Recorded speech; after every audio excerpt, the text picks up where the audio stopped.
Olá, amigo reparador. Eu sou o Ricardo Crespo, consultor de vendas das autopeças do Grupo Randon, onde estão inseridas a Fras-le, a Fremax e a Controil.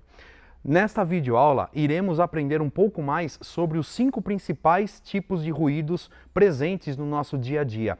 Lembrando que, como já verificamos e aprendemos nas aulas 2 e 3, durante uma manutenção do sistema de freio é sempre muito importante estarmos atentos a todos os detalhes e defeitos presentes, assim como iremos verificar que os tipos de ruídos nos indicam alguns defeitos, algumas falhas presentes no sistema de freio que durante a manutenção podemos também corrigir. Vamos conhecer a construção da pastilha de freio. Em uma pastilha de freio, nós temos os componentes como o material de atrito, que é a parte mais importante, a placa metálica, que é quem faz a sustentação do material de atrito, e dependendo da construção da pastilha e do tipo do sistema de freio em que ela é empregada, ela pode conter acessórios como, por exemplo, alarme sonoro,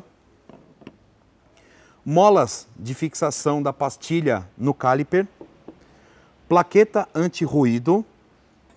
A pastilha ainda pode conter em sua construção rasgos ou chanfros paralelos. Na Fras-le possuímos um moderno centro de pesquisa e desenvolvimento, onde possuímos ferramentas de análises experimentais e análises numéricas, onde podemos simular o comportamento de todos os materiais de atrito, sempre buscando novas tecnologias, novas formulações, sempre priorizando a segurança e o conforto do usuário. Assim a gente pode prever e simular diversos tipos de ruídos e comportamentos dos materiais de atrito para a gente conseguir obter uma formulação perfeita. Bom, vamos falar agora sobre os tipos de ruídos que são mais comuns no nosso dia a dia. O primeiro tipo que nós iremos falar é o ruído de trepidação, nome técnico judder. Esse ruído que acabamos de ouvir, ele ocorre em altas velocidades, acima de 80 km por hora e com uma média pressão no pedal do freio. Ou seja, quando iremos iniciar um processo de frenagem ou redução da velocidade com um carro acima de 80 km por hora. Esse tipo de vibração ele pode ser até percebido no volante quanto no pedal do freio do veículo.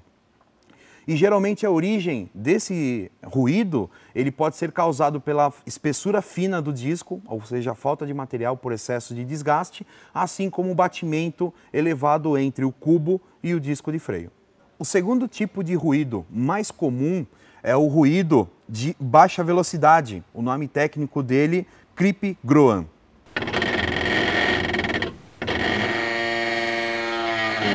Esse tipo de ruído ele ocorre em baixíssimas velocidades e baixíssima pressão no pedal do freio. Ele ocorre mais comumente em veículos automáticos, quando a gente coloca o veículo em D e inicia um processo de movimentação segurando e controlando no pedal do freio. Esse ruído ele é como se fosse algo arrastando, é um material de atrito tentando causar o seu desprendimento do freio. E ela está associada, muitas das vezes, à característica construtiva do material de atrito, à formulação do material da pastilha. Esse ruído que iremos falar agora é o mais crônico, é aquele que mais incomoda, é o ruído assovio, e o nome técnico dele é squeal noise.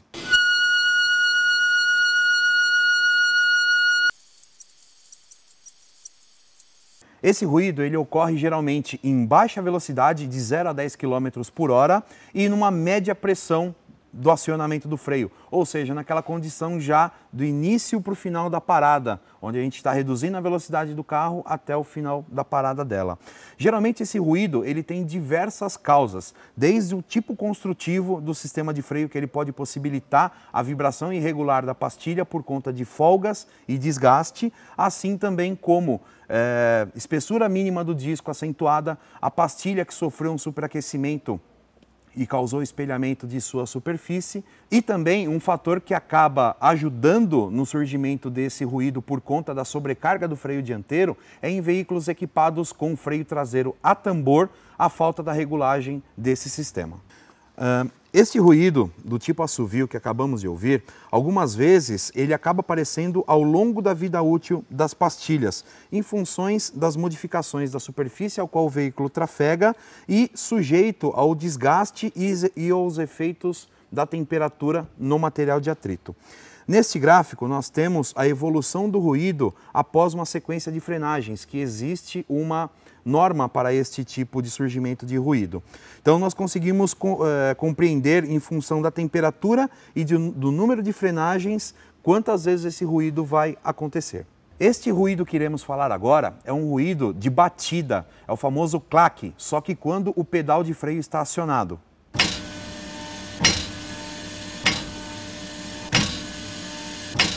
Este ruído, ele ocorre geralmente nas mudanças de direção, ou seja, em uma manobra. Nós estamos movimentando o veículo para trás, iremos acionar o pedal do freio para fazer a sua parada e movimentação do veículo para frente. Nesse acionamento do freio é onde que a gente ouve o barulho da pastilha batendo no cavalete. Esse ruído ele está relacionado a desgaste do cavalete, molas sem pressão, aquela mola que fixa a pastilha no caliper, ela sem pressão vai causar esse tipo de ruído, assim como a aplicação incorreta da pastilha para aquele veículo, pois existem modelos de pastilhas que são parecidos esteticamente, só que ela tem uma diferença dimensional e essa diferença acaba causando a folga e consequentemente o barulho. O quinto tipo de ruído que iremos falar é o ruído de batida quando o freio não está acionado, nome técnico rattle. Esse tipo de ruído, ele geralmente ocorre quando trafegamos em pistas acidentadas ou pisos irregulares, assim como, por exemplo, rua de paralelepípedos. Este barulho é aquele que ouvimos sequenciais batidas da pastilha no cavalete.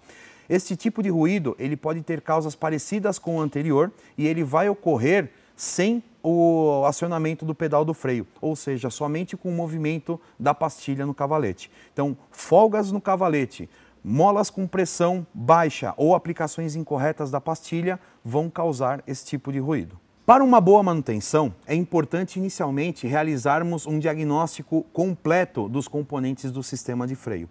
E em casos de troca somente de pastilha e de lona, é importante verificarmos a condição tanto do disco quanto do tambor, pois esses componentes trabalham juntos, uma atritando com o outro. E se um deles estiver com a sua manutenção falha, o barulho pode ocorrer.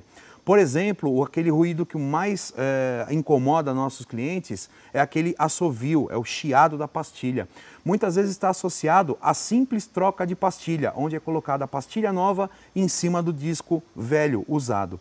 Para a gente conseguir ter uma noção do surgimento desse ruído, é importante percebermos o seguinte: esse disco ele já trabalhou com uma outra pastilha, ele sofreu em sua superfície temperatura e pressão, com isso gerando uma têmpera superficial, um endurecimento da superfície desse disco. Então, para conseguirmos facilitar o assentamento da nova pastilha, é importante realizarmos a manutenção também do disco, ou seja, se a espessura dele permitir, a gente faz uma limpeza, uma retífica dessa superfície, caso a espessura mínima dele não permita, sendo necessária a troca do disco. Assim como outros componentes, a gente precisa verificar quanto à sua integridade, a questão de folgas, a questão da aplicação correta das peças e componentes para este veículo, assim como sua limpeza e lubrificação. Um dos detalhes que a gente precisa sempre ter atenção para a sua limpeza é do cubo de roda, pois a gente tira o disco ou o tambor e aquela ferrugem, aquela sujeira que fica na superfície do disco, em contato com a superfície nova ou do disco ou do tambor, ela pode causar batimento, ou seja, o empenamento do disco novo, assim também com uma possibilidade de vibração e surgimento do ruído. Um outro detalhe importante para os veículos equipados com freio traseiro a tambor, é importante sempre fazer a verificação desse sistema e também a sua regulagem, para a gente conseguir manter o equilíbrio das forças de frenagem e não sobrecarregar o freio dianteiro e, em caso de uma pastilha nova, não causar um dano nela por superaquecimento logo de cara. E com isso finalizamos a nossa videoaula, onde aprendemos sobre os 5 principais tipos de ruídos presentes nos freios e assim como as suas causas e soluções.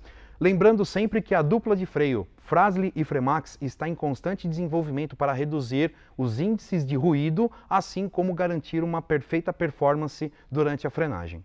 E não perca a nossa próxima aula, onde iremos falar sobre o superaquecimento e seus impactos no sistema de freio. Nos vemos lá.